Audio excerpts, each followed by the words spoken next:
21 de noviembre de 2024. El cielo sobre Dnipropetrovsk se ilumina con un resplandor infernal. Una fuerza destructiva nunca antes vista golpea la tierra a 10 veces la velocidad del sonido. No es ficción, no es una película de Hollywood. Es el Oreshnik, el arma hipersónica que ha reescrito las reglas de la guerra moderna, a temperaturas que rivalizan con la superficie del Sol, invisible para los radares más avanzados, capaz de atravesar búnkeres reforzados como si fueran papel. El Oreshnik no solo ha cambiado el campo de batalla, ha alterado el equilibrio global de poder. En este análisis exclusivo, desentrañaremos los secretos del arma que ha dejado a las potencias occidentales en absoluto silencio y temblando. El ataque contra la planta Yuzhmash en Dnipropetrovsk, víctima de la prueba militar del nuevo misil balístico hipersónico de alcance medio Oreshnik, ha captado la atención de todo el planeta. Sin duda, a finales de 2024 es el tema más comentado mundialmente. ¿Qué ocurrió realmente el 21 de noviembre? ¿De dónde surgió y qué características tiene este misil? ¿Cuán peligroso es en realidad el Oreshnik? ¿Es posible interceptar este tipo de armas? Sobre todo esto hablaremos en este episodio. Disfruten del video. Para los pocos que no están al tanto, les cuento que fue atacada prácticamente una de las principales empresas de defensa de Ucrania, la planta Yuzhmash de Dnipropetrovsk, ahora llamada Dnipro. Este acontecimiento generó un sinfín de debates y especulaciones sobre qué arma produjo este impacto de poder nunca antes visto. Y es que en los videos todo parecía como si el infierno mismo se hubiera abierto para desatar la ira divina sobre la tierra. Muchas fuentes afirmaron inmediatamente que se trataba de un ICBM, es decir, un misil balístico intercontinental. Pero esta versión no resistía un par de preguntas simples. ¿Por qué gastar tanto en un arma de tan largo alcance cuando Rusia y Ucrania son países vecinos? Y segundo, si realmente fuera un ICBM, seguramente habría provocado una respuesta similar desde el otro hemisferio. Como suele decirse, ¿y si hacemos explotar todo el mundo? Definitivamente lo haremos, y más de una vez, todo el mundo será polvo. Pero después, más cercanos a la verdad, resultaron ser medios como NBC, CBS, ABC y BBC, que citando a sus fuentes entre funcionarios occidentales, informaron que se había lanzado un misil balístico de alcance medio, MMRBM. La diferencia clave está, primero, en el alcance de uso, pero lo principal es que el lanzamiento de un MRBM, a diferencia de un ICBM, no requeriría notificar a los respetados socios y no provocaría una reacción definitiva ante un potencial misil nuclear volando hacia ellos. Pero aquí está el problema. Oficialmente, las Fuerzas Armadas rusas no tenían misiles balísticos de alcance medio en servicio, y los últimos de este tipo que existían en la URSS, como el RSD-10 Pioneer, fueron eliminados inmediatamente después de la firma del Tratado INF, firmado por Reagan y Gorbachev el 8 de diciembre de 1987. Este tratado prohibía precisamente la creación y el armamento con misiles de alcance medio y corto. Partiendo de esto, muchos llegaron a la conclusión de que se trataba de un nuevo desarrollo. Se especuló que el sucesor moderno del extinto Pioneer podría ser el RS-26 Rubez, desarrollado ya en la Rusia contemporánea. Los trabajos en este último se realizaron en los años 2000 y el primer lanzamiento de prueba se llevó a cabo en septiembre del ya lejano 2011. Después, el rastro de este misil se perdió durante muchos años, ya que sus especificaciones contradecían, como mínimo, que el tratado INF, aunque figuraba en la escasa documentación precisamente como un ICBM. Pero sobre esto hablaremos un poco más adelante. En 2019, el tratado expiró y aparentemente tanto Rusia como Estados Unidos reanudaron activamente el desarrollo en esta área anteriormente prohibida. Y como se puede adivinar, todos los acontecimientos recientes están directamente relacionados con esto. ¿Pero qué ocurrió exactamente el 21 de noviembre? Por ahora es una cuestión de si fue una demostración de capacidades o una amenaza en respuesta a la autorización de los países occidentales para realizar ataques con sus misiles de largo alcance. Creo que fueron ambas cosas, pero como no somos un canal político, mejor analizamos la parte técnica. Este nuevo Wunderwaffe del siglo XXI es, diga lo que se diga, un arma realmente poderosa. Aunque los resultados del ataque a Yuzhmash son significativos, no son globales. No hay ruinas allí, como mínimo porque el lanzamiento fue de entrenamiento y contenía simples proyectiles inertes como cabeza de combate, y en ningún caso cargas nucleares ni siquiera una cabeza explosiva convencional. Las imágenes satelitales de antes y después pueden engañar, pero aún así, los daños son considerables, aunque localizados en los puntos de impacto de los misiles. Obtener información más detallada por ahora es imposible.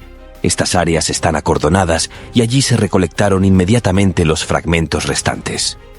Algunos bromean diciendo que son piezas de lavadoras, pero pueden juzgar ustedes mismos cuánto se parece todo esto a las entrañas de sus electrodomésticos.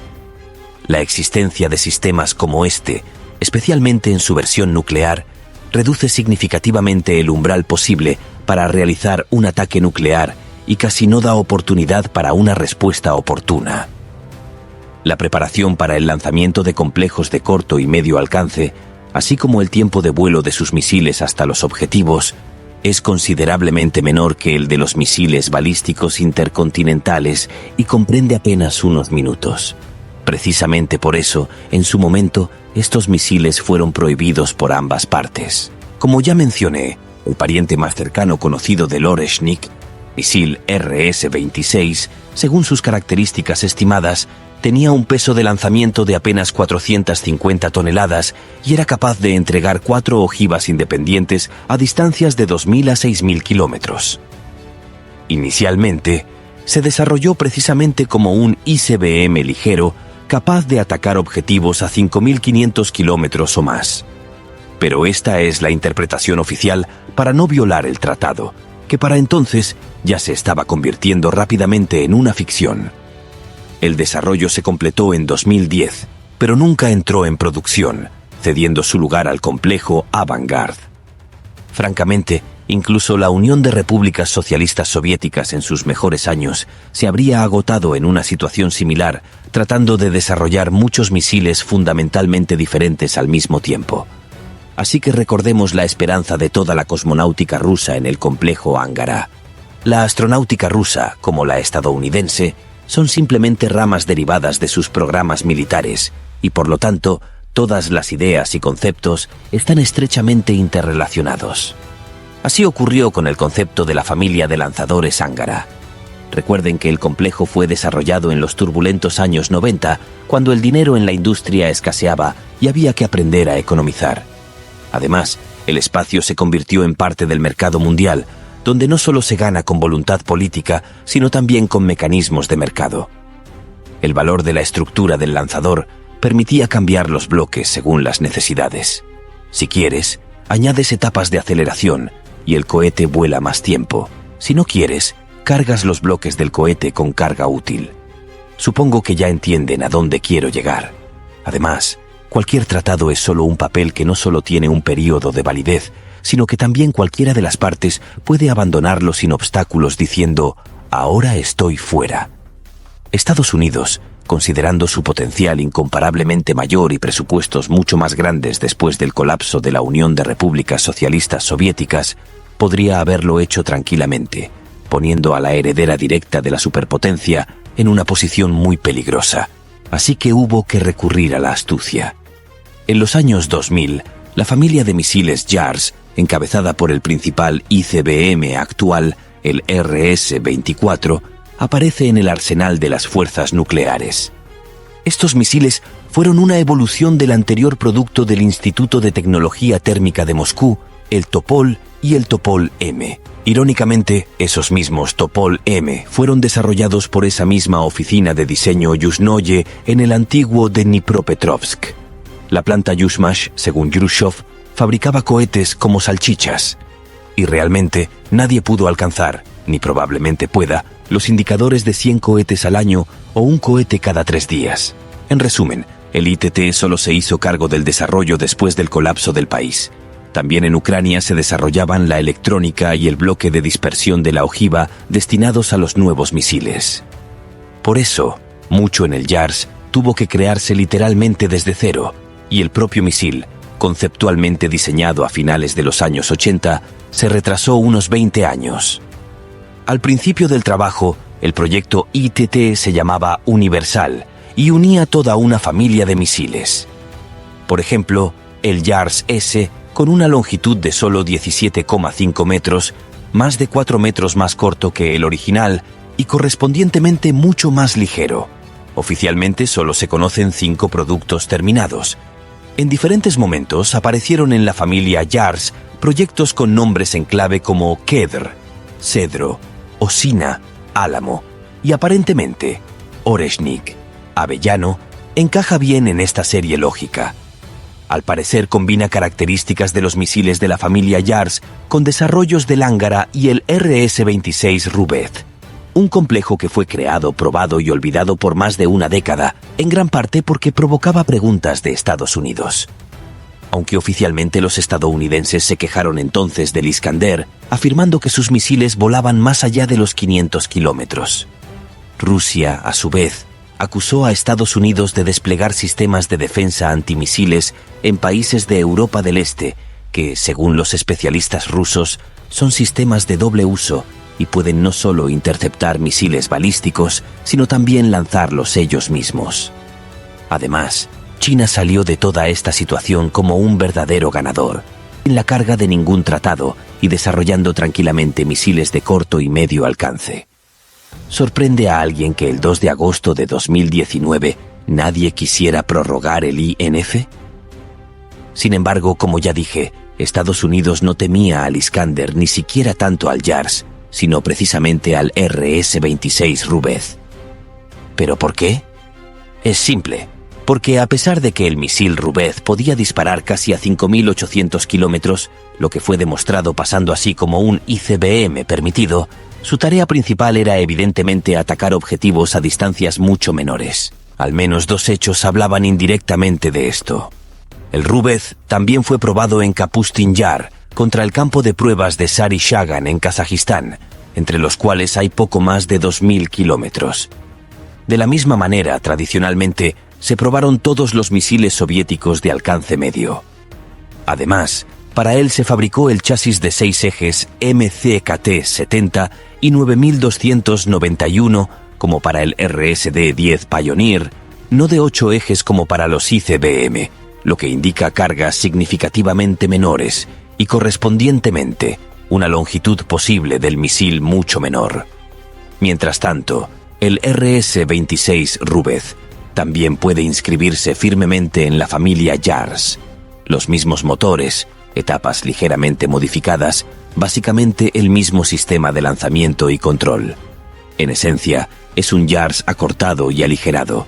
Sin embargo, incluso del RS-26, el nuevo sistema Oreshnik se distingue ventajosamente por varias características. Los misiles balísticos convencionales que existían hasta ahora vuelan a grandes altitudes, 1.000, 3, 4 o 5.000 kilómetros. El perfil de vuelo del Oreshnik, sin embargo, se asemeja más al del Iskander. Pasa a una altura muy baja, sin salir al espacio, básicamente en la estratosfera, a unos 100 kilómetros sobre la Tierra. Esto anula la posibilidad de interceptación en las etapas más vulnerables, inicial y media, tanto por los complejos antimisiles existentes como por los prospectivos. Además, teniendo en cuenta el uso de bloques hipersónicos controlables, el alcance de uso del Oreshnik puede ser mucho menor que incluso el mínimo permitido para los misiles Rubez, que recordemos es de 1.000 kilómetros. Por ejemplo, desde Kapustin Yar hasta el punto de llegada en Dnipro, la distancia fue inferior a 800 kilómetros.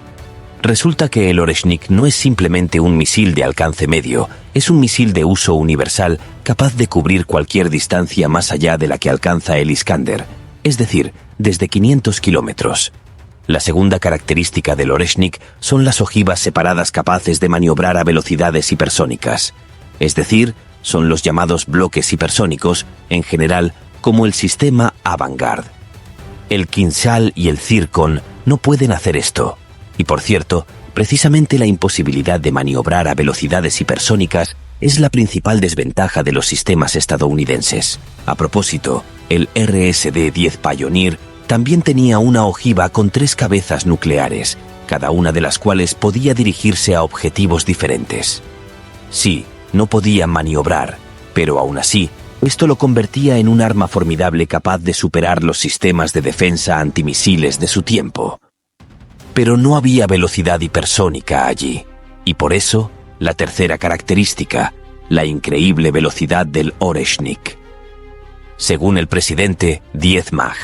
En la práctica, todos los 11-12, y en algunos vuelos puede ser incluso más. Pero incluso 10 Mach son casi 3,5 kilómetros por segundo, lo que es extremadamente rápido. Con tal velocidad, el impacto contra el suelo no es poca cosa, por eso incluso simples proyectiles inertes de metal desarrollan un poder destructivo. No tenemos que ir muy lejos. La energía cinética de una ojiva de 4 o 5 toneladas del Avangard, simplemente como proyectil inerte, es comparable a la potencia de una bomba de 18 toneladas. Sí, la carga del Oreshnik es más pequeña, 1 tonelada y media, que por cierto sigue siendo 3 veces más que la del Iskander, pero también la ojiva del Avangard es un monobloque, mientras que el Oreshnik puede tener de 2 a 6 bloques, y cada uno, además, está dividido en 6 partes, incluyendo una ojiva y 5 señuelos. Y cada bloque, como se puede notar, está equipado con un sistema individual de guiado y motores. Sin embargo, todas las cargas en el bloque pueden ser señuelos, se puede combinar como se quiera. Por eso, las fuentes ucranianas afirman que hubo 2 impactos reales en Yuzhmash.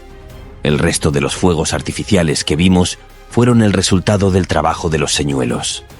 En total, se vieron 6 impactos con 6 submuniciones en cada uno. Además, estos bloques son claramente más pequeños que los del Avangard, ya que bajo la cubierta de su misil, con un diámetro de 2,5 metros, cabe un bloque, mientras que en los misiles de la familia Yars, con un diámetro de 1,58 metros, a la que pertenece el Oreshnik, caben al menos 2. Es decir, el misil es más pequeño, por lo que incluso en términos de probabilidad matemática, es más difícil de derribar. Y también los bloques del Oreshnik probablemente son más baratos y fáciles de producir. En primer lugar, la física a 10 Mach es claramente más simple que en los bloques del Avangard, que vuelan a 27 Mach, y de estos últimos se ponen en servicio solo 6 al año.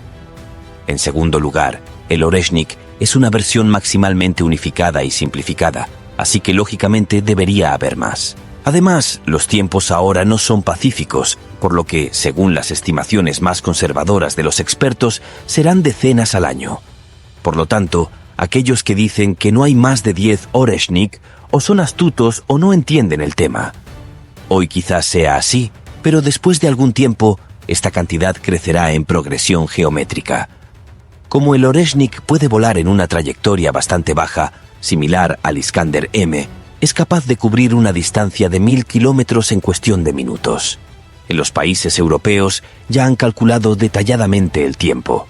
En resumen, el misil recorre 550 kilómetros en aproximadamente 15 minutos. Pero las preocupaciones no terminan ahí. Con tal velocidad y capacidad de maniobrar a velocidades hipersónicas, la nueva ojiva rusa es extremadamente difícil de rastrear y destruir, por no decir imposible. ¿Con qué se podría hacer esto? Por supuesto, las personas desinformadas en la red inmediatamente hablaron del Tea-Yaad, creado específicamente para la defensa contra misiles balísticos de corto y medio alcance. Sin embargo, en condiciones de combate real, su eficacia resultó ser media.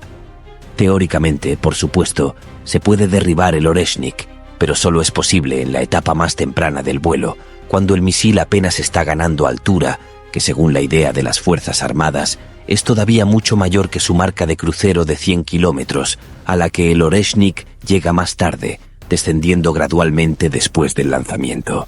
Pero incluso para esto, el complejo antimisiles debería estar ubicado absolutamente cerca, al menos en el mismo territorio de Ucrania.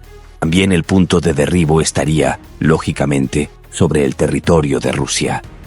Y nadie va a hacer esto, al menos por ahora. Sin embargo, todo esto son solo mis conjeturas y suposiciones.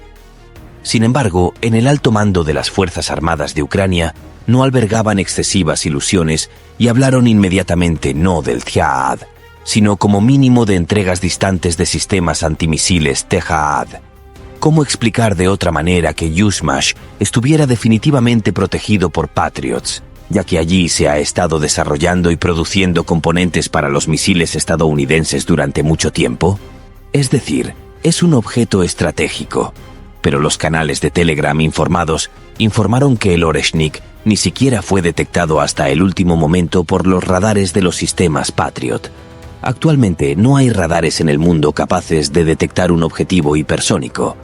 Por lo tanto, lanzar antimisiles contra un objetivo que no puedes ver es como intentar derribar una bala con una onda. En teoría es posible, pero en la práctica... THAAD es un sistema estadounidense de interceptación exoatmosférica de misiles de medio y largo alcance, pero también puede usarse como sistema de defensa aérea contra la aviación. Estados Unidos lo puso en servicio en 2008, y los propios Estados Unidos tienen solo 7 baterías de este tipo, con una en la isla de Guam, otra en Corea del Sur, una tercera que fue a Israel. Para la defensa de los propios Estados Unidos quedan solo 4 baterías THAAD. Además, una de estas cuesta $3.000 millones, lo que es 3 veces más caro que un Patriot, y un solo disparo cuesta 20 millones. Es poco probable que alguna de ellas vaya a Ucrania. Además, tampoco tiene mucho sentido. Realmente, el misil THAAD es 3 veces más pesado que el misil Patriot y tiene un alcance impresionante. Sin embargo, sus pruebas se realizaron contra blancos que imitaban el antiguo R-17 soviético. Sí, ese también alcanzaba velocidades de hasta 3 kilómetros por segundo, pero no llevaba consigo medios de contramedidas de radio y no era capaz de maniobrar. Así que no hay una defensa real contra el Oreshnik, y es poco probable que aparezca en un futuro próximo. La capacidad de desarrollar velocidades de 10 a 15 Mach, la baja altura de 100 kilómetros y la capacidad de realizar maniobras en tales condiciones ponen en jaque todo el concepto de sistemas de defensa antimisiles en el que se han invertido decenas de miles de millones de dólares y se invertirán aún más, ya que reemplazarlo hoy en día es simplemente imposible. Y una potencia equivalente a 3 Iskander llega a cualquier punto del continente. Teóricamente, experimentando con bloques aceleradores y reemplazando algunos de ellos por una ojiva, se pueden llevar las características del misil a un alcance de hasta 2.000 kilómetros, pero ya con una ojiva de 4 o 5 toneladas. Este es realmente un arma sin alternativa que definitivamente mantendrá a todo el continente en tensión, y a Ucrania, desafortunadamente, le ha tocado el papel de campo de pruebas, por lamentable que sea. En mi opinión, hemos vuelto al inicio de los años 80 con la famosa confrontación entre los Pershing y los Pioneer, cuando el miedo a una escalada nuclear incontrolada llevó a la firma de ese mismo tratado INF. Quiero creer que en el mundo moderno también algún día prevalecerá el sentido común, y con el tiempo veremos un INF 2 condicional. Hemos visto las características básicas del Oreshnik y su impacto devastador en Dnipropetrovsk. Pero, ¿qué hace posible que este misil soporte temperaturas cercanas a la superficie solar y vuele a velocidades hipersónicas? Veamos los materiales revolucionarios que están detrás de esta maravilla tecnológica rusa. Rusia ha logrado crear por primera vez un material innovador con propiedades extraordinarias, cuya fabricación hasta ahora solo estaba al alcance de japoneses y estadounidenses. Descubriremos qué tipo de material es, sus posibles aplicaciones en la industria militar y civil, cómo el recubrimiento del misil Oreshnik soporta temperaturas extremas y otras tecnologías de vanguardia. Los científicos de Rosatom en su centro de investigación lograron obtener fibra de carbono con una resistencia de 7 gigapascales. Anteriormente, solo 3 compañías en el mundo dominaban esta tecnología: las japonesas Toray y Mitsubishi Chemical, y la estadounidense Hexcel, y ahora también Rusia. Este es un logro indiscutible, basado en el trabajo de generaciones de químicos soviéticos y rusos. La fibra de carbono es un material compuesto de alta tecnología, formado por finos filamentos de carbono unidos mediante una matriz polimérica. Los filamentos tienen una estructura cristalina orientada a lo largo del eje de la fibra, lo que confiere al material propiedades únicas. Con la misma resistencia que el acero, la fibra de carbono es de 5 a 8 veces más ligera. Además, no se oxida, es resistente a medios agresivos, soporta múltiples ciclos de carga sin formar grietas, prácticamente no se expande y no crea interferencias en el rango de radiofrecuencia. El interés por los materiales de carbono en Rusia surgió en los años 60 durante la carrera espacial y la Guerra Fría, ya que era necesario reducir el peso de las ojivas de los misiles balísticos y los materiales compuestos eran ideales para este propósito. El 15 de noviembre de 1988, el cohete portador Energía puso en órbita terrestre la nave espacial Buran, que después de dar 2 vueltas alrededor de la Tierra, aterrizó en el aeródromo Yubileini del cosmódromo de Baikonur.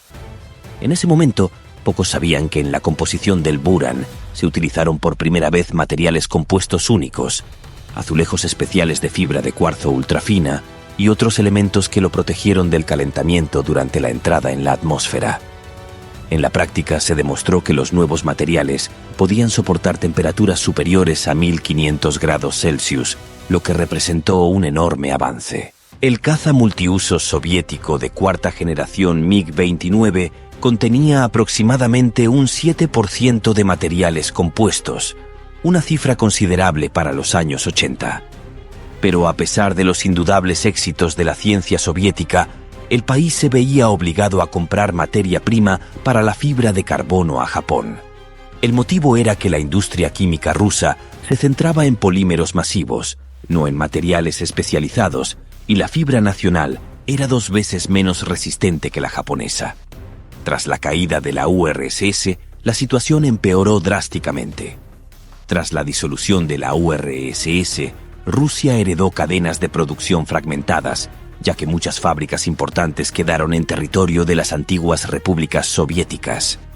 Por ejemplo, una de las empresas líderes, la fábrica de fibras químicas de Cherkasy, quedó en Ucrania, donde fue privatizada, arruinada, vendida a extranjeros para centros comerciales, incendiada y finalmente convertida en un vertedero.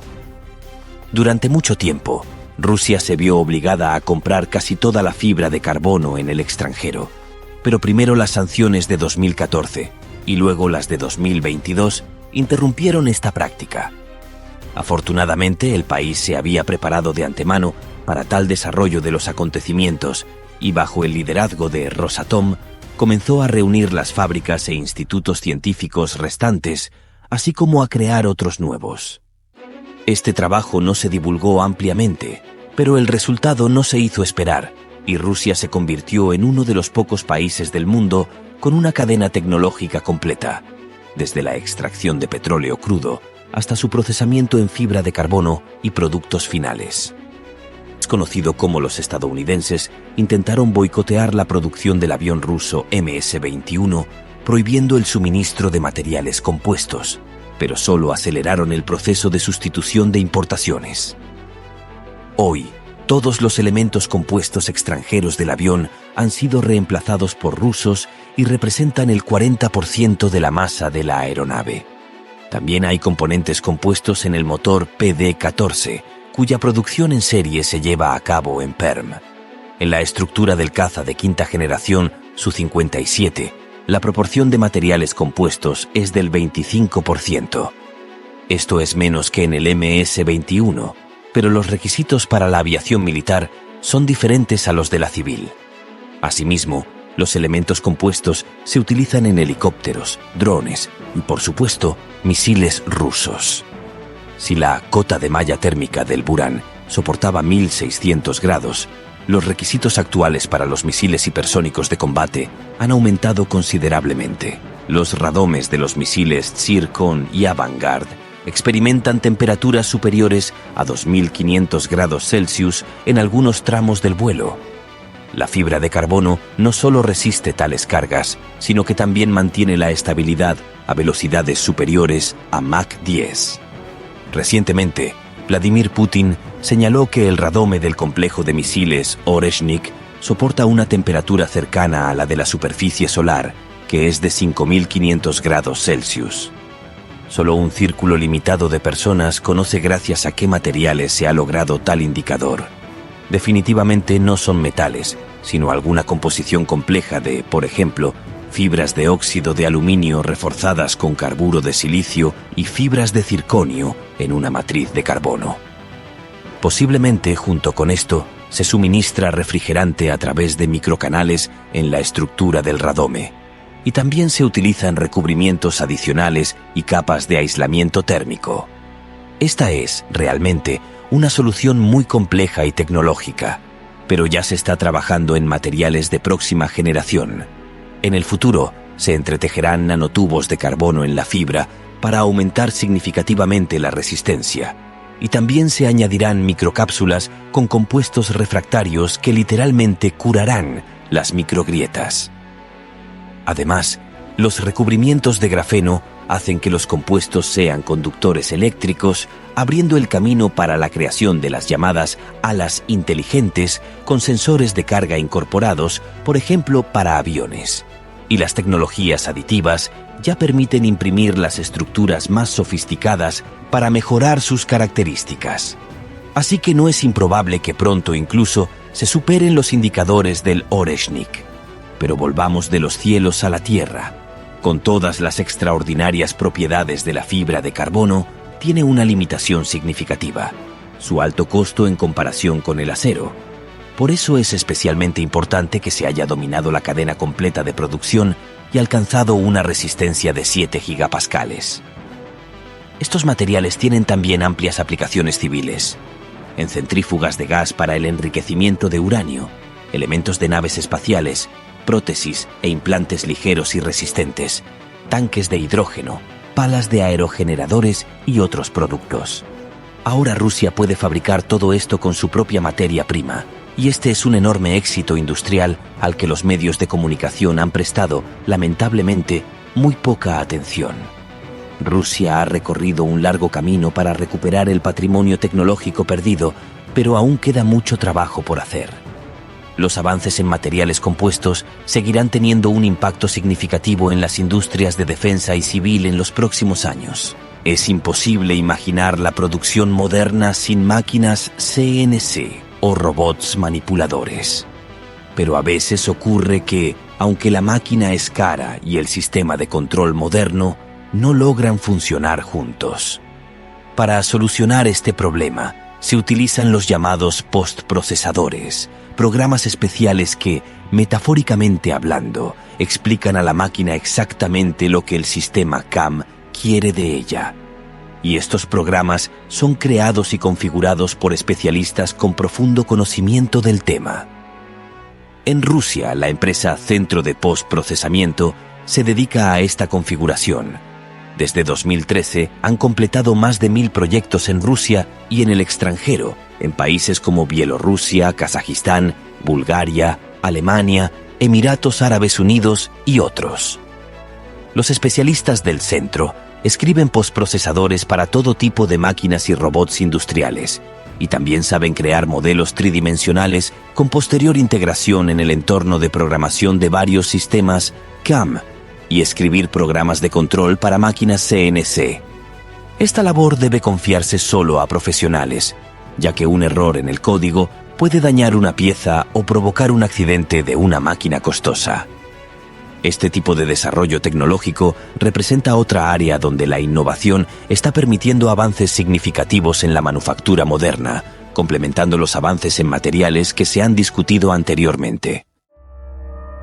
Ahora que conocemos los materiales avanzados que hacen posible el Oreshnik, es momento de entender su contexto geopolítico. ¿Cómo llegó Rusia a desarrollar esta arma? ¿Qué papel jugó el fin del tratado INF y por qué el primer objetivo fue precisamente la planta Yuzhmash? En 2019, Trump anunció el fin de la adhesión a los términos del tratado, y pronto se revelaron los planes de Estados Unidos para desplegar nuevamente en Europa. El 21 de noviembre de 2024, un nuevo sistema defensivo estratégico denominado Oreshnik fue utilizado en un escenario real, generando numerosos interrogantes que serán abordados en el programa de hoy. se explorará el origen de esta tecnología, su vínculo con el Centro de Desarrollo Yuzhnoye de Dnipropetrovsk, las consideraciones tras la elección del primer objetivo, cómo este evento transforma el panorama estratégico internacional y, fundamentalmente, qué escenarios se pueden anticipar en el futuro próximo. El 21 de noviembre, el sistema Oreshnik, del cual no existían reportes previos, impactó las instalaciones del complejo Yuzhmash en Dnipropetrovsk. Los únicos datos confirmados indican que se trata de un sistema de alcance intermedio con capacidad de despliegue múltiple independiente, que puede alcanzar su destino a velocidades de 10 Mach. La introducción de esta tecnología transforma radicalmente las dinámicas internacionales y rectifica un desacierto histórico. Es importante distinguir entre los sistemas intercontinentales, capaces de atravesar océanos, y los denominados sistemas de alcance intermedio y corto, que operan en rangos de hasta 5.500 kilómetros y 1.000 kilómetros respectivamente. Mientras un sistema intercontinental puede requerir varias decenas de minutos para alcanzar un objetivo en otro continente, sus contrapartes de menor alcance, aunque limitadas en distancia, resultan prácticamente indetectables dentro de su radio operativo. Durante la época de tensiones globales, Rusia desarrolló el extraordinario complejo móvil de alcance intermedio, RSD-10 Pionero, que colocó a Europa bajo observación estratégica, y los estadounidenses respondieron desplegando sus Pershing II y variantes terrestres de los Tomahawk. El riesgo de confrontación aumentó significativamente y el opositor ideológico a las tecnologías estratégicas, Mikhail Gorbachev, consiguió en 1987 la firma del Tratado INF entre ambas potencias para prohibir estos sistemas. Con el propósito de disminuir tensiones, las partes comenzaron a eliminar los sistemas terrestres de alcance intermedio y corto, comprometiéndose a suspender su producción. Rusia excedió sus compromisos e inexplicablemente destruyó incluso tecnologías que las condiciones del tratado no prohibían, como el complejo táctico operativo OK, con un alcance de 450 kilómetros. Solo décadas después corrigió esta decisión creando un sistema equivalente conocido como Iskander. Pero el RSD-10 Pionero se perdió definitivamente al destruir por decisión propia toda la documentación técnica. Esto generó en los competidores occidentales una percepción errónea de superioridad. Al considerar que Rusia ya no representaba una amenaza seria, los estadounidenses iniciaron la expansión hacia el este y el fortalecimiento de su presencia en Europa. Rusia no permaneció inactiva y desarrolló nuevas tecnologías para equilibrar la balanza de poder. Sin embargo, para 2018 resultaba evidente que el tratado INF de Gorbachev se había vuelto obsoleto. Rusia señalaba infracciones de los estadounidenses, y ellos hacían lo mismo. En 2019, Trump anunció el fin de la adhesión a los términos del tratado, y pronto se revelaron los planes de Estados Unidos para desplegar nuevamente en Europa sistemas avanzados y mecanismos defensivos modernos. Es relevante señalar que todo esto sucedió mucho antes de febrero de 2022. Rusia no emitió declaraciones agresivas como respuesta, y solo el 28 de junio de 2024, durante una reunión del Consejo de Seguridad, el presidente Putin propuso evaluar la reanudación del desarrollo de los sistemas de alcance intermedio rusos. Quienes siguen de cerca la política saben perfectamente que cuando tales anuncios se hacen públicos, significa que el proceso ya está en marcha. Lo que se confirmó menos de 5 meses después. El sistema denominado Oreshnik fue inicialmente confundido con el sistema RS-26 Rubesh. Esto no resulta sorprendente, ya que la información sobre estos desarrollos siempre ha sido limitada. Incluso los servicios de inteligencia occidentales, con todos sus satélites y otras capacidades, no detectaron el desarrollo del Oreshnik y llevan días generando teorías contradictorias. Sin embargo, es posible rastrear aproximadamente el linaje tecnológico que indirectamente se remonta al centro de desarrollo Yuzhnoye de Dnipropetrovsk, cuyas instalaciones fueron alcanzadas en el primer despliegue.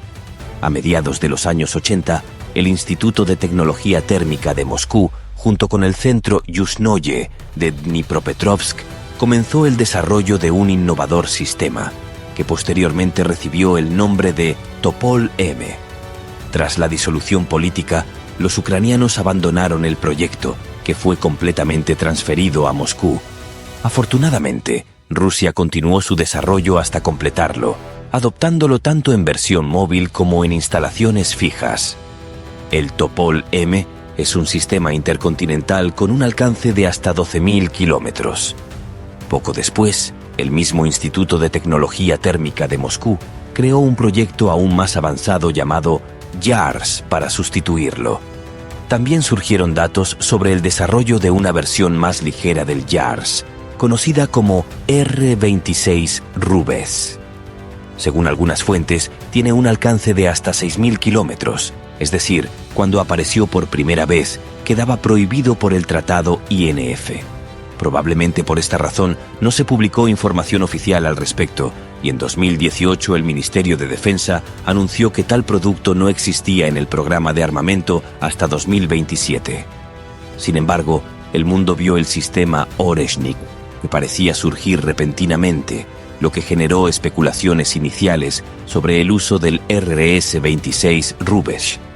Pero incluso si no están directamente relacionados, resulta evidente que el nuevo sistema incorpora todos los avances previos, tanto del YARS como del Topol, e incluso del desaparecido Pionero. Y también, por una irónica coincidencia histórica, del que alguna vez fue el orgullo de la ingeniería aeroespacial soviética, el Centro de Desarrollo Yuzhnoye de Dnipropetrovsk. La Unión Soviética logró crear en Dnipropetrovsk, sin exageración, una auténtica joya, un centro avanzado de desarrollo y producción tecnológica. Yuzhmash fabricaba 120 sistemas intercontinentales al año, es decir, uno cada 3 días. Ninguna otra potencia mundial podía igualar esta capacidad. El centro Yuzhnoye también diseñaba propulsores únicos para la exploración espacial, incluso para misiones a planetas lejanos. Si no hubiera sido por la fragmentación de la Unión, hoy la humanidad en general habría alcanzado un nivel superior de desarrollo y los logros actuales de los estadounidenses serían considerados básicos en comparación. Lamentablemente, hoy el legendario complejo se ha convertido en ajeno y Estados Unidos y Gran Bretaña han establecido en sus instalaciones la producción de tecnologías que representan una amenaza. Y dado que la empresa fue construida considerando escenarios extremos, resulta prácticamente imposible neutralizarla con medios convencionales. Las instalaciones principales están ubicadas profundamente bajo tierra. El despliegue del 21 de noviembre es, principalmente, una demostración de que, si fuera necesario, es posible alcanzar cualquier objetivo incluso bajo tierra. Los acontecimientos futuros revelarán si el mensaje ha sido comprendido. Y aunque el Oreshnik representó un debut inesperado e impresionante, otras innovaciones podrían estar en desarrollo. Es importante analizar ahora el YARS. Su potencial de modernización está lejos de agotarse. Periódicamente aparecen en los medios menciones del YARS-M, cuya principal característica es la presencia de unidades de despliegue individual, es decir, equipadas con sus propios sistemas de propulsión. Según algunas fuentes, el producto ya se está preparando para su producción. También se está trabajando en un sistema aún más avanzado, el Osina-RV. Existe información que sugiere que fue probado exitosamente el 28 de junio de 2021 en el centro de pruebas de Plesetsk. Pero todo esto permanece bajo estricta confidencialidad, lo cual resulta completamente comprensible. Entonces, ¿qué cambia la aparición del Oreshnik en el escenario principal de la política mundial? En este momento ha cuestionado algo mucho más significativo que las instalaciones de Dnipropetrovsk: la confianza de los líderes occidentales en que conocen todo sobre las capacidades y desarrollos rusos. En realidad, solo conocen lo que se les permite ver en el momento oportuno. Si no detectaron el Oreshnik, ¿qué otras capacidades avanzadas permanecen ocultas en el inventario militar ruso? Esta interrogante ahora los acompañará durante mucho tiempo y sin duda tendrá un impacto considerable en las dinámicas políticas. Y mientras analizan la situación, Rusia continuará avanzando en el desarrollo de tecnologías de vanguardia, estableciendo un nuevo paradigma en el equilibrio estratégico global. El Oreshnik no es solo un logro tecnológico, sino un mensaje geopolítico claro.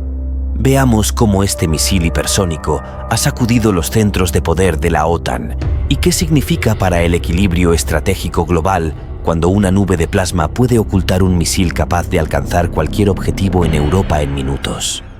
Quizás uno de los principales acontecimientos del año son imágenes que impactaron al mundo entero sin necesidad de efectos especiales, haciendo reflexionar a muchos. Por primera vez se vio con los propios ojos, no en un videojuego, cómo podría comenzar un verdadero apocalipsis. A finales de noviembre se lanzó un ataque contra una instalación militar clave en Dnipropetrovsk, Ucrania, utilizando un armamento fundamentalmente nuevo. El mundo entero debatió durante horas sobre lo ocurrido. Poco después, el presidente ruso Vladimir Putin anunció en un discurso especial la respuesta a la decisión de Estados Unidos y la OTAN de usar misiles de largo alcance contra territorio ruso. Empleamos uno de los últimos desarrollos, el complejo de misiles hipersónicos de alcance medio Oreshnik. Claramente, no era la respuesta que Occidente esperaba. Resulta comprensible considerando que hasta ahora no han aparecido imágenes satelitales normales, ni siquiera consecuencias del impacto. Normalmente ocurre todo lo contrario. En Internet rápidamente comenzaron a circular diversas falsedades. Algunos, por costumbre o frustración, volvieron a escribir sobre animaciones. Como dicen, escriben y lloran.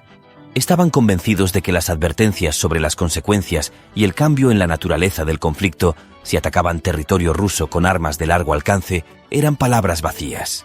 Supuestamente, las armas nucleares no se usarían y todo lo demás no sería tan terrible. Pero resultó ser aterrador incluso sin ojivas nucleares. En este sentido, la reacción de Moscú fue asimétrica y precisa. Cuando en 2018 el presidente ruso anunció por primera vez en su discurso a la Asamblea Federal que Rusia había creado armamento que nadie más poseía, Occidente no le creyó. Les parecía fantástico. No creían que después del colapso de la Unión de Repúblicas Socialistas Soviéticas, Rusia pudiera recuperar el potencial científico necesario para crear tales tecnologías. Recuerdo que muchos comentaron con burla los gráficos mostrados. Grave error. Rusia aprendió la lección en el diálogo con el adversario y cambió su enfoque. Ahora muestra primero y explica después. Es fundamentalmente importante. El uso del Oreshnik no es solo un ultimátum. Es más bien una advertencia y una propuesta firme para volver a las negociaciones, no solo sobre la resolución de la crisis en Ucrania, sino también sobre la estabilidad estratégica que Occidente rechazó a principios de 2022. Pero ahora en nuevas condiciones y teniendo en cuenta las realidades actuales. Lo crucial fue la declaración del presidente ruso tras la prueba del Oreshnik. No deseamos una escalada, pero estamos preparados para ella. Posteriormente, el presidente reveló intencionadamente algunas características del nuevo misil, capaz de destruir incluso el búnker más profundo y fortificado. Este mensaje fue directamente para los países de la OTAN y Estados Unidos.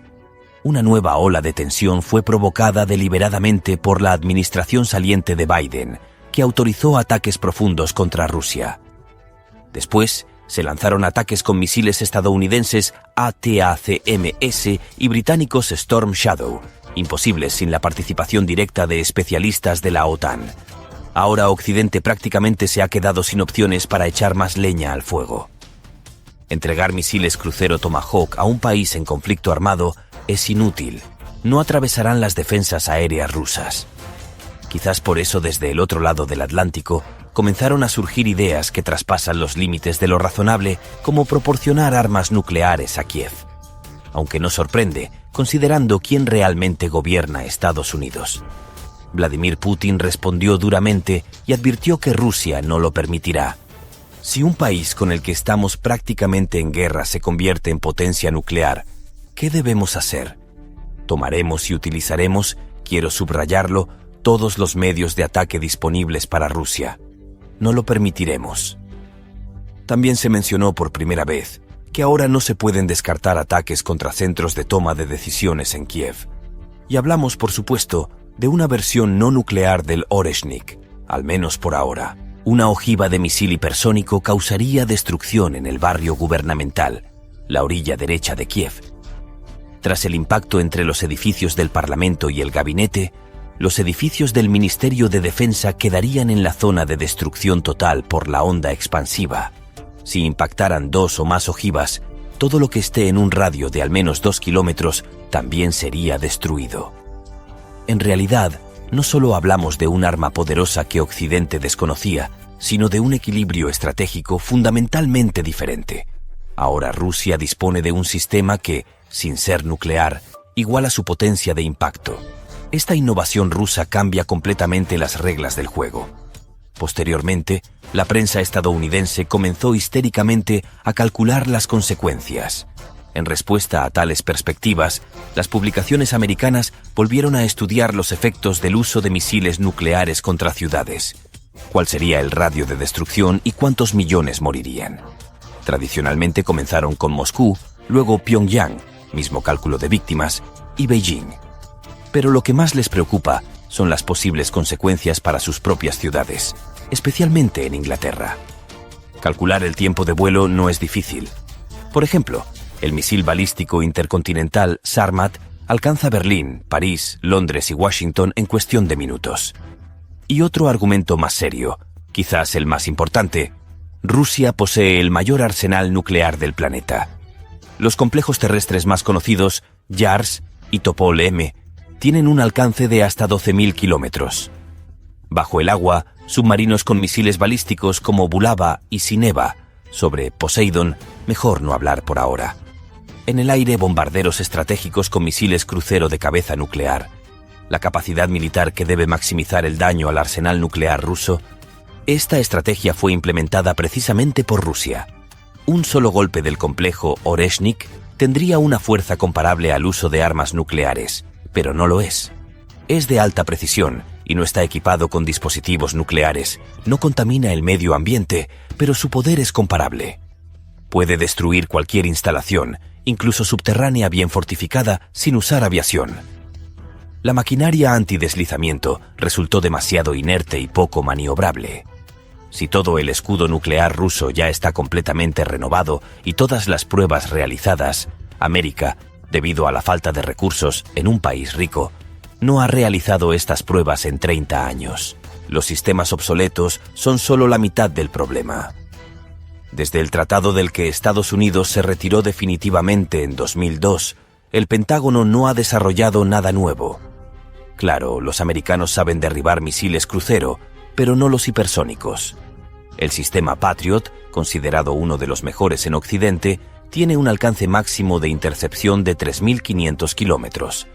Cuanto menor sea esta cifra, mayor será la probabilidad de intercepción, ya que entonces la velocidad del misil es menor.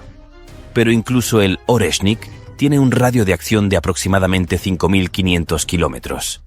Por cierto, Rusia cuenta con el complejo S-500 Prometei y varios sistemas estacionarios de defensa, incluso antisatélite, sobre los que se ha hablado en otros contextos. Se ha creado una situación en la que Washington mismo destruyó el equilibrio estratégico y ahora, por su propia culpa, y a pesar de gastos colosales en todas partes, se encuentra rezagado en muchos aspectos del armamento. En geopolítica existe el concepto de equilibrio del miedo. Desapareció hace casi 30 años con la disolución de la Unión Soviética. Ahora, la tarea principal es restaurar este equilibrio. Las personas que vivieron la llamada crisis de los misiles de Cuba sintieron este miedo en carne propia. Pero hace tiempo que dejaron sus cargos y muchos ya no están vivos. La nueva generación de la élite estadounidense parece no saber nada de aquellos tiempos o no quiere saberlo. Durante la Guerra Fría, los políticos occidentales entendían perfectamente que bastaba con un solo misil atravesando el sistema antimisiles para que la humanidad desapareciera de la faz de la Tierra. Precisamente porque ambas partes tenían tales misiles, esto se llamaba disuasión nuclear. Ahora, incluso si Occidente pudiera desarrollar rápidamente misiles de alcance medio en estos tiempos de crisis, y si existen, serían exclusivamente estadounidenses, elevaría la escalada a niveles extremos, considerando que Rusia ya posee armas similares en producción en serie. Volviendo a las características del nuevo complejo de alcance medio Oreshnik, el tiempo de vuelo al radio mínimo no supera los 20 minutos. Esto incluye todos los puntos estratégicamente importantes: bases de la OTAN, aeródromos, centros de toma de decisiones desde Polonia hasta Gran Bretaña. En la cumbre de la OTSC, el presidente ruso reveló parte del secreto. Vladimir Putin destacó que decenas de bloques de combate guiados de este sistema pueden golpear objetivos designados a una velocidad de 10 Mach, aproximadamente 3 kilómetros por segundo. La temperatura de los componentes durante el impacto alcanza, piénsenlo bien, 4000 grados Celsius. Para comparar, la temperatura en la superficie del Sol es aproximadamente 6000 grados Celsius. Esto hace que los objetos en el centro de la explosión prácticamente se desintegren a nivel molecular. Las ojivas, como pueden verse en este video, sin carga nuclear, aparecen como enormes masas de fuego. Su velocidad es tan alta que al entrar en la atmósfera, literalmente fragmentan las moléculas de aire en partículas eléctricamente cargadas.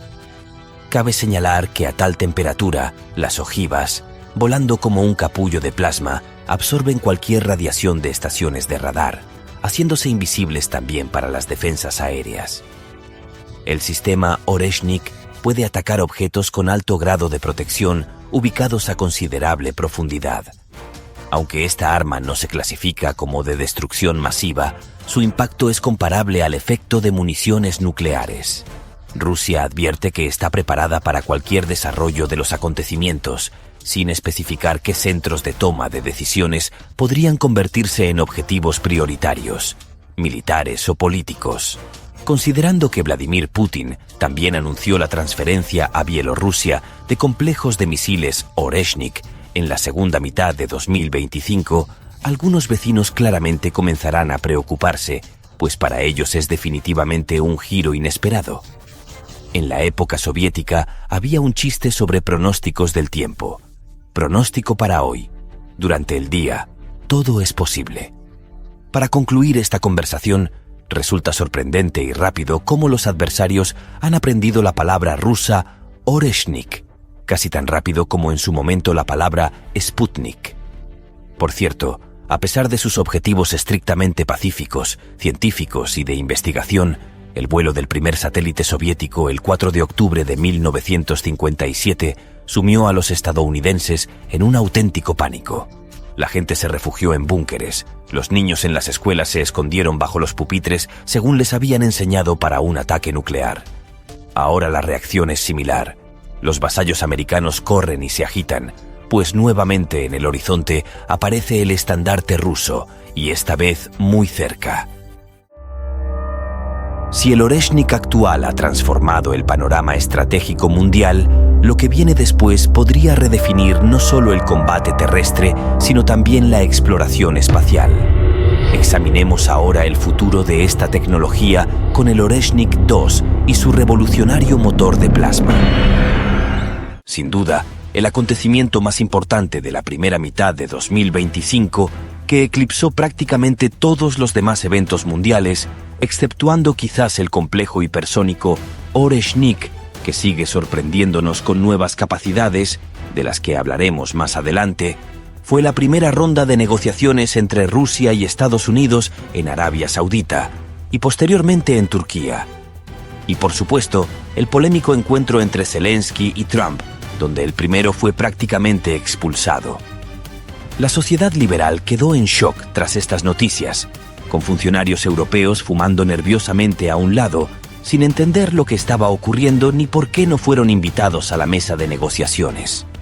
Evidentemente, la nueva administración los considera meros peones que planean eliminar y reorganizar. Hemos formado equipos que trabajarán rápidamente para reactivar nuestras misiones en Washington y Moscú. Necesitamos que las instituciones diplomáticas funcionen con normalidad. Además, crearemos equipos de alto nivel para negociar el conflicto ucraniano en un formato aceptable para todas las partes.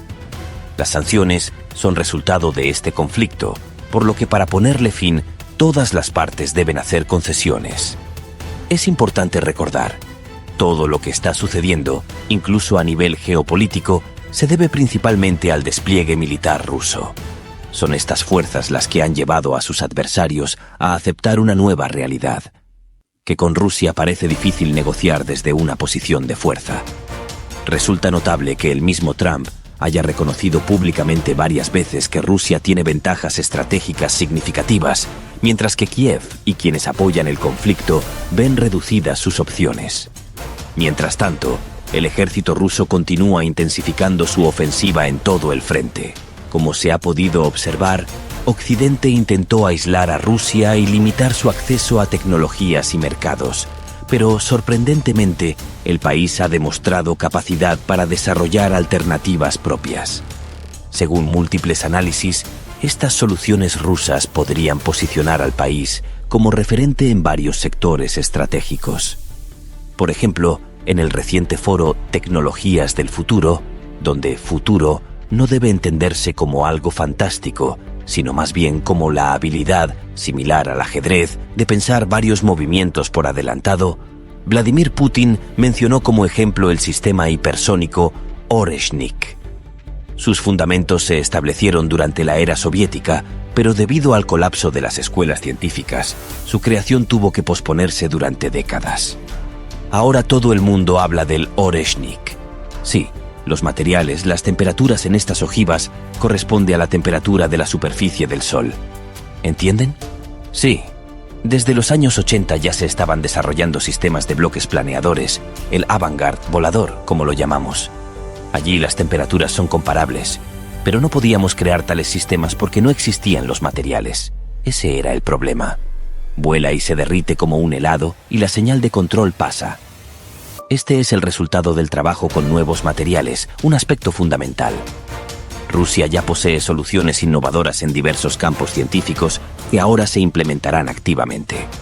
Y en el contexto de un posible encuentro entre Putin y Trump, otro acontecimiento global capaz de cambiar nuestra percepción sobre las velocidades quedó en segundo plano, pero hablaremos de todo ello en orden.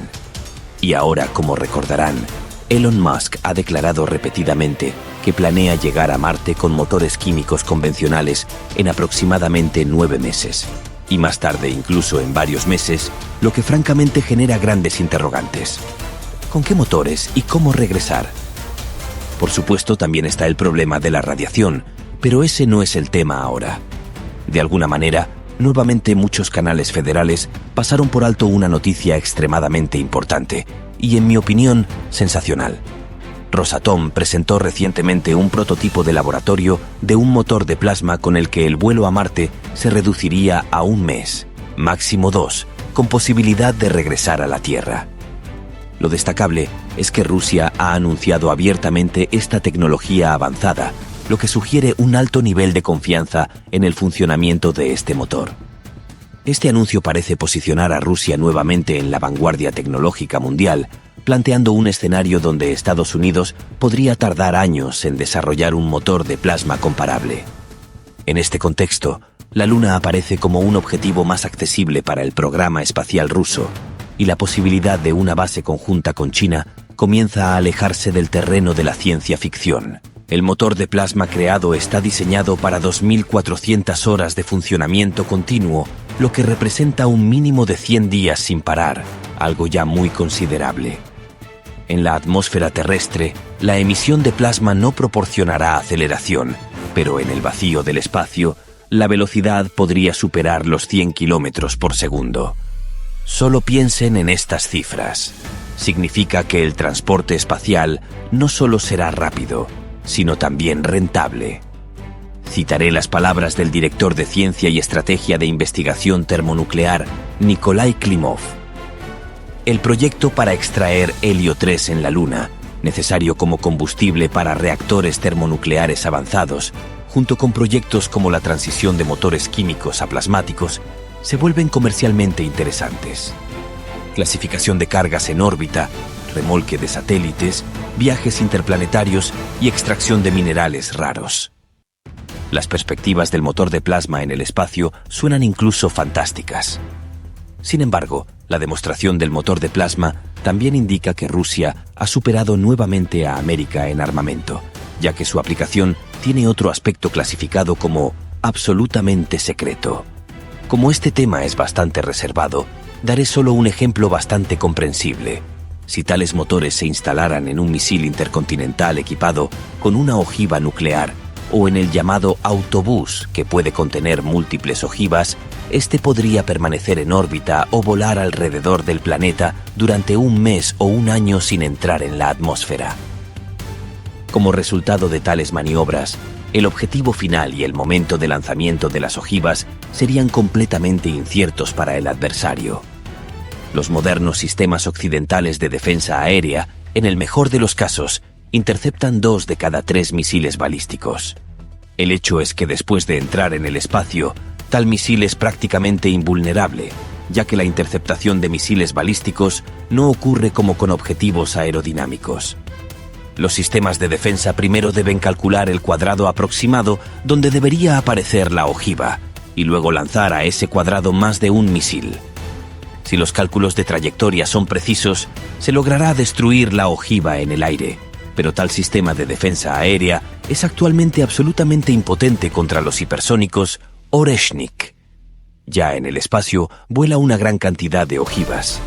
Desde el momento de detección del objetivo, su captura, lanzamiento del misil y destrucción deben pasar segundos. Actualmente no existen misiles con tal velocidad de destrucción de objetos en el espacio, ya que el Oreshnik hasta hace poco también era solo teoría o una animación para todo el mundo, y ahora muchos consideran igualmente teórica una docena de ojivas nucleares, digamos, en un autobús con motor de plasma en órbita que podría volar sobre la cabeza del enemigo donde sea y cuanto tiempo sea necesario hasta el momento oportuno. ¿Qué les parece, señores eternamente insatisfechos? Aquí vale la pena recordar la declaración de un ex general del ejército estadounidense. Los sistemas hipersónicos planeadores que desarrolló China orbitan alrededor del globo. Ellos pudieron hacerlo y nosotros no notamos nada. Rusia también está desarrollando un misil crucero muy complejo que podrá orbitar la Tierra. Efectivamente, en 2021 China probó tal misil, pero enfrentó ciertos problemas que aún no ha resuelto. Pero el hecho permanece. El espacio cercano se está convirtiendo cada vez más en un campo de operaciones militares. El mundo aún debe asimilar el impacto de esta noticia y analizar qué papel jugará el motor de plasma, tanto en aplicaciones militares como civiles. Este desarrollo tecnológico podría reconfigurar los equilibrios geopolíticos y la carrera espacial en los próximos años. Y con esto concluimos este análisis. Te invitamos a compartir este análisis con personas que puedan estar interesadas en estos temas geopolíticos y tecnológicos. Gracias por tu atención.